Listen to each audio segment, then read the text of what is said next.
Je fais le constat que ce n'est pas encore suffisant pour répondre à la demande et que donc il y a une vraie nécessité de développer ce type de structure, qu'elle soit communale, intercommunale, départementale ou régionale, pour couvrir tous les territoires, mais qu'il faut aussi aider parce qu'il y a une question de moyens, et aujourd'hui les finances des collectivités sont largement happées par l'inflation, par l'augmentation des fluides, des charges.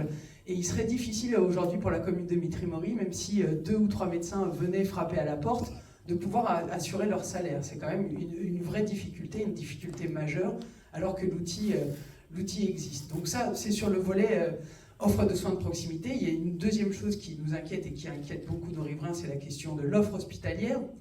Parce que nous sommes donc ici à Mitry-Mory. Notre hôpital de référence est celui de Jossigny. C'est extrêmement loin. Il n'y a aucun transport qui emmène à Jossigny. C'est à plus de 30, 40 minutes, 1 heure si ça bouge un peu sur la 104, et comme ça bouge toujours, c'est plutôt 1 heure tout le temps. Et donc c'est une véritable difficulté, alors que nous avons l'hôpital Robert Ballanger qui est à 10 minutes, mais qui est dans le département voisin. Et donc ça fait une bonne dizaine d'années que nous crions à corps et à cri le besoin d'être attaché à un hôpital plus près, et donc celui de Robert Ballanger, parce que quand il y a une urgence, quand les pompiers interviennent, ils envoient donc leurs patients à Jossigny, et donc pour les familles, c'est souvent très compliqué d'aller bien auprès des leurs si loin. Et puis c'est une perte de temps aussi pour les autres services publics, et on en parle souvent avec les pompiers. Les pompiers qui sont souvent les premiers intervenants en cas de secours, en cas d'accident et autres. Il y a une perte de temps énorme que de conduire, d'attendre le SMUR de Jossigny pour venir jusqu'à Mitry-Mory, et que de reconduire les patients qui peuvent être en urgence vitale jusqu'à Jossigny alors qu'il y a un hôpital juste à côté. Donc moi je salue le travail des pompiers. J'imagine que Anthony Gratakos, notre conseiller départemental qui est là, en dira un mot dans l'après-midi. Le travail qu'ont fait les pompiers ici pour mettre en lumière le temps perdu et donc aussi bien la vie de certains de leurs patients accidentés en prenant le risque d'aller à Jossigny alors que l'hôpital d'à côté est bien plus proche. Donc ça c'est une deuxième volonté, et je le redis, la ville de Mitry-Mory a proposé depuis très longtemps un terrain, d'assumer le foncier pour avoir une antenne hospitalière ici dans le secteur, parce qu'on est quand même au milieu de la plateforme aéroportuaire, 110 000 salariés tous les jours qui viennent, et puis ce bassin de vie qui est dépourvu d'offres hospitalières, et c'est quand même une vraie difficulté.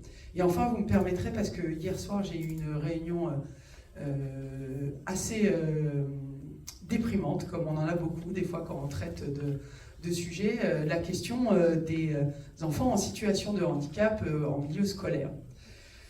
Il y avait à peu près 80 personnes réunies, une extrême majorité de parents qui ont la charge d'enfants en situation de handicap, et une défaillance totale et énorme de l'État pour accompagner ces enfants, que ce soit par la présence des AESH, dont on pourrait redire beaucoup sur la question de formation, y compris de formation médicale, puisqu'ils ont affaire à des pathologies diverses et variées.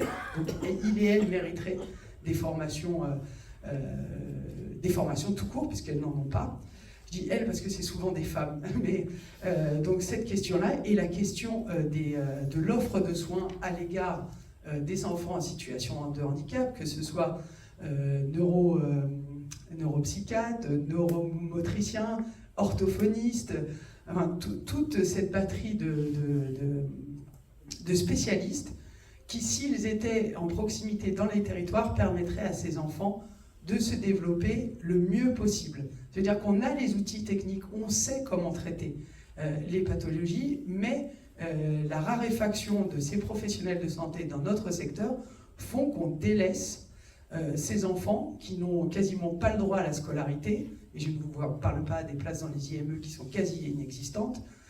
Et donc c'est un véritable problème, et je pense que c'est un des fléaux et une des questions majeures qu'au XXIe siècle on ne devrait pas se poser dans un pays comme le nôtre, et qui font souffrir beaucoup de familles, et puis qui rendent une fois encore notre système défaillant. Voilà, je me permettais ça fait partie des sujets qu'on a à traiter ensemble aujourd'hui, mais dans des temps longs, parce que la bataille est longue et rude, mais véritablement, je suis sortie de cette réunion hier soir, certains d'entre vous y étaient, assez honteuse de la manière dont on pouvait traiter nos enfants. Voilà, donc d'ailleurs, si vous êtes intéressés au sujet, un collectif s'est monté hier, et nul doute qu'on aura à vous rappeler les uns les autres pour faire partie de mobilisation, pour faire juste et simplement valoir un droit qui est notifié par les services de la NDPH. Voilà, quelques mots d'introduction. Encore une fois, merci à Ercilia Soudé de l'organisation de cette rencontre. Désolée de ne pas rester la totalité de ces travaux, mais bon, les agendas sont comme ils sont. Et en tout cas, je vous remercie à toutes et à tous de votre présence.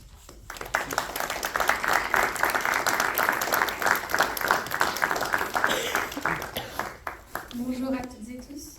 Je vais commencer aussi par des remerciements. Donc, remerciements à Charlotte et à la municipalité de Vitry-Mory pour l'accueil. Remerciements aussi à Frédéric Bouche et à Anthony Gratakos pour avoir accepté d'animer avec moi les tables rondes de ces assises. À toutes les participantes et tous les participants de ces tables rondes. À mes collaborateurs aussi pour l'organisation et à vous toutes et tous qui êtes venus aujourd'hui pour assister aux assises de la santé. Alors pourquoi ces assises?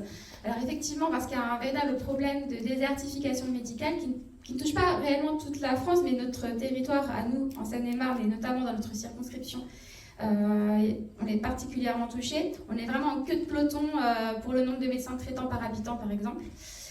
Alors j'ai souligné auprès du gouvernement les nombreuses conséquences de cette désertification, que ce soit le sentiment d'abandon des habitants, que ce soit aussi le mal-être des soignants, des praticiens qui en fait se sentent complètement pressurisés, mais aussi des conséquences auxquelles on ne pense pas forcément, notamment une qui m'a été soulignée par les gendarmes d'Amartin en Gouelle, qui m'ont dit que ça avait notamment effectivement des impacts sur les certifications de décès.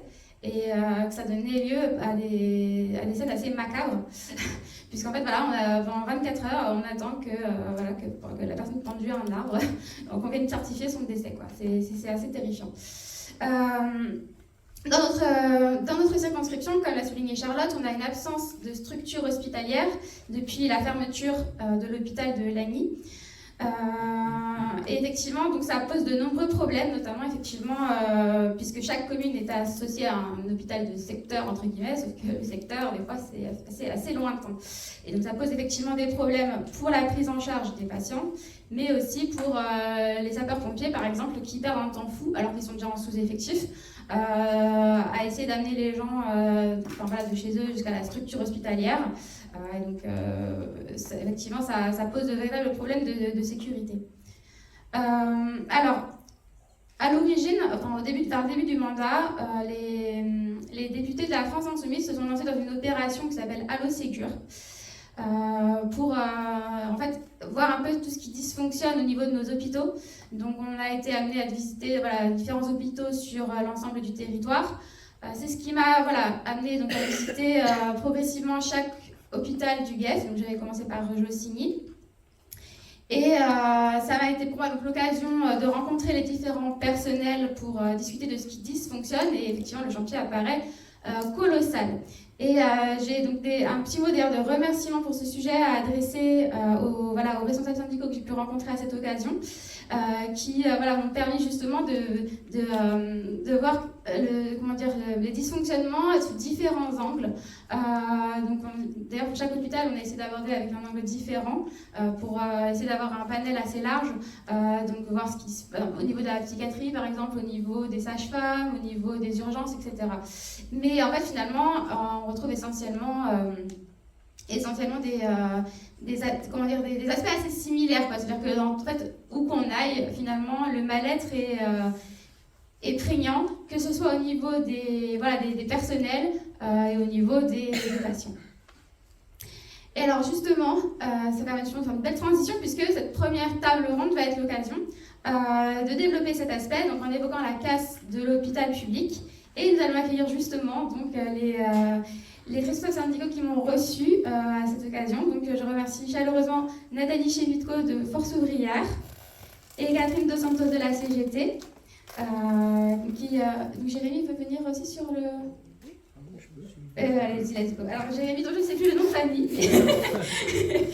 Et voilà. Et on aura aussi l'occasion d'accueillir Sabrina Ali Benali en visio, qui est médecin urgentiste et autrice de La révolte d'une interne, santé, hôpital, état d'urgence.